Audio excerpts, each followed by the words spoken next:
We are standing where other bipeds put their feet 5,000 years ago, and after doing their sums, worked out how to catch the sun, and they got it right. Near Newgrange are 2 points, Dowth, which is developed, and Dowth, which is not developed by archaeology. Well, here, as at Dowth, we have points of equinox.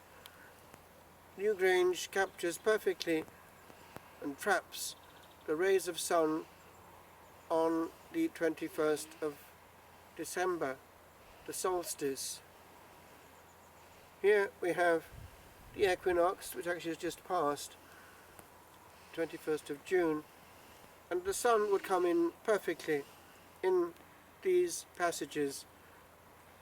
So this will not be developed. One can't see an awful lot, but one doesn't need to see everything to believe. There's no smoke without fire. If they wanted to do something, they seem to do it well. But they're all points where actually we meet, as it were, time. The sun still comes round at the right time. And it will do that tomorrow and tomorrow. And when we are no longer standing as other bipeds on this road to eternity, it will still do the same, and we perhaps will be less important than we think when centuries go on.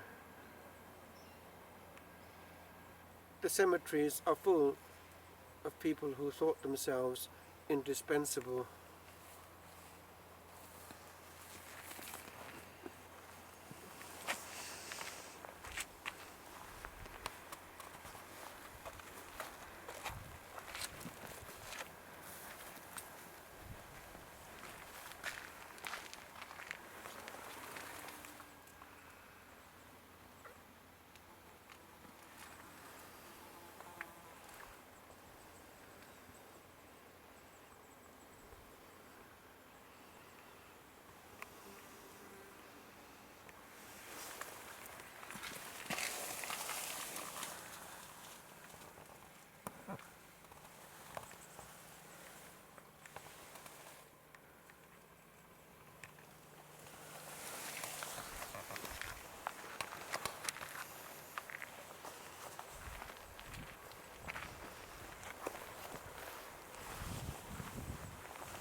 Those brethren of ours 5,000 years ago didn't leave all that much in our libraries, but they had a way of communicating things full of mystery and suggestion.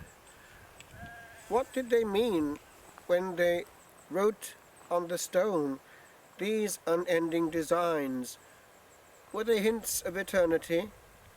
And were the twiggles and squiggles that met at a certain point the points of the sun going in a different direction? One day maybe we'll know.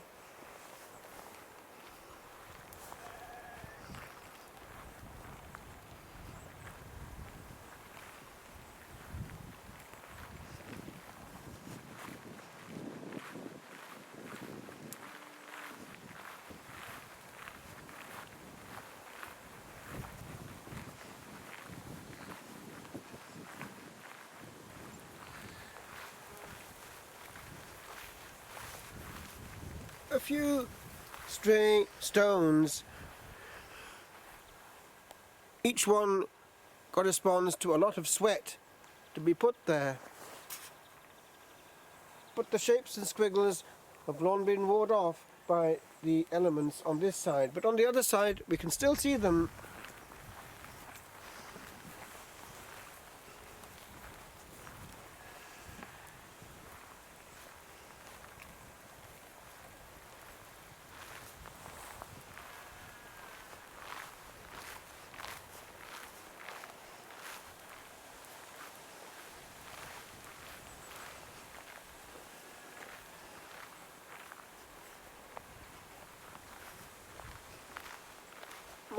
drops of sweat.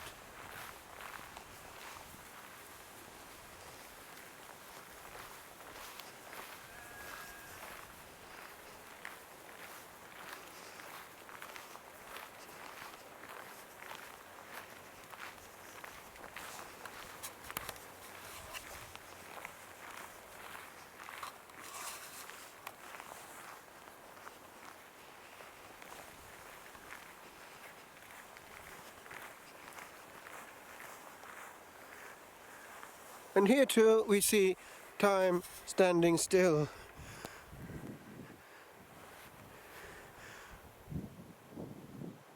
There is a commemoration of a famous author, but there is also the simple grave. And here they are, waiting the day of the Lord's return. At that point, we will see how important we were. For in the last resort, what we leave is not actually what matters, it's what we are.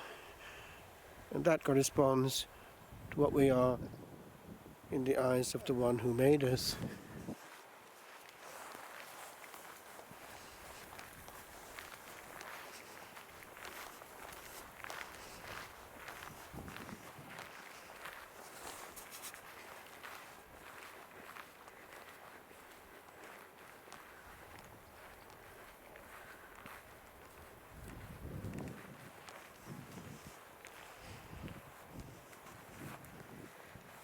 Now, the reason why they've put this defence is to avoid modern man, in his thirst for immortality, adding designs of his own, vulgar graffiti.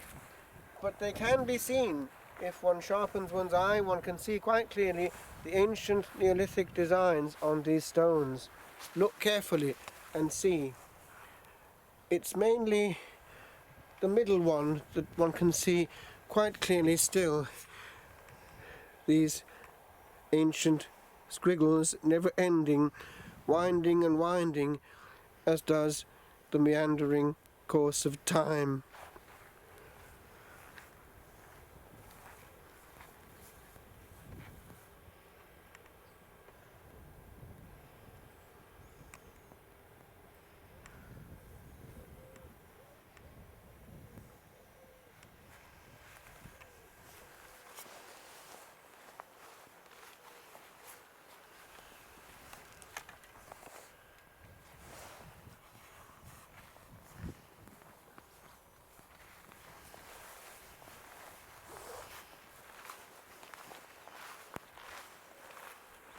If one goes up, one can see down. All these hills seem to be corresponding to high points where they can, if they want to communicate messages and be seen.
And so we see the whole wide world, each bit of which does its own thing, but all sitting on the same moment, until that moment carries each one to the same destination. For after all, we're the same bipeds as went this way before. Not far from here, when sent on retreat years ago to Melifont, I was given material to read on my retreat in that Cistercian monastery, and I was struck by one phrase which was given to me to read, and which reminded me that in retreat time also stands still, for when it is outside time for a while to adjust all time before time runs out finally. And the phrase given can be summed up in the old Latin: age quod agis, do what you're doing. Do well, that is, drive, push what you're doing.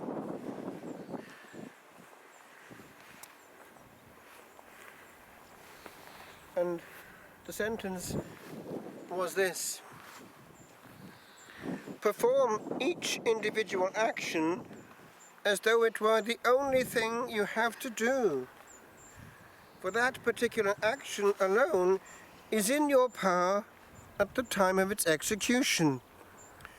Do not permit your actions, any more than your days, to interfere with one another. And so I thought and wrote, to live here in the now of thy command, to do well this one thing that is here done, to be where thou this hour dost bid me stand,